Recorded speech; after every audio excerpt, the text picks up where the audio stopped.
Hi అండి.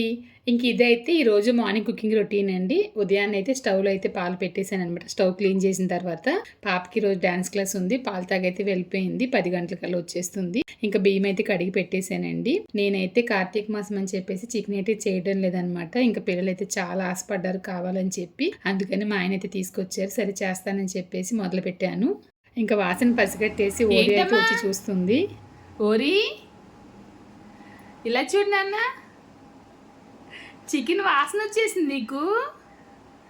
ఓరినానా ఇలా చూడు, చికెన్ తింటావు నువ్వు. చికెన్ కావాలి తల్లి నీకు. ఇలా చూడు ఓరి. ఓరినానా చికెన్ కావాలి నీకు. సరే మమ్మీ పెడతాది లేళ్ళు. వెరీ గుడ్, బాగా వింటాడు చెప్పింది. ఇంకా అన్నం అయితే ఉడికిపోయిందండి, పక్కన పెట్టేశాను. టిఫిన్ కోసం ఉప్మా అయితే చేస్తున్నాను అనమాట. అది కూడా పక్కన పెట్టేసి చికెన్ కర్రీ తయారు చేస్తున్నానండి. నేనైతే తిన్నాను అనమాట. ఎందుకంటే మా ఇంట్లో నోములు ఉన్నాయి, చిన్నప్పటి నుంచి అలవాటు అయిపోయింది. ఆ నెల మొత్తం తినకుండా ఉంటాము. ఇంకేమో వీళ్ళకి తినాలనిపించినప్పుడు బయటకు వెళ్ళి తెచ్చుకుంటున్నారనమాట. ఇంకా ఈరోజు సర్లే నేను చేసి పెడతానులే అని చెప్పేసి పిల్లలు ఆశగా అడిగారు కదా అని చెప్పి చేసేసాను. ఇంకా మా ఆయనకి మా అబ్బాయికి అయితే బాక్స్ పెట్టేసి పాప అడిగిందని చెప్పేసి కొంచెంగా చికెన్ ఫ్రై అయితే తయారు చేశానండి.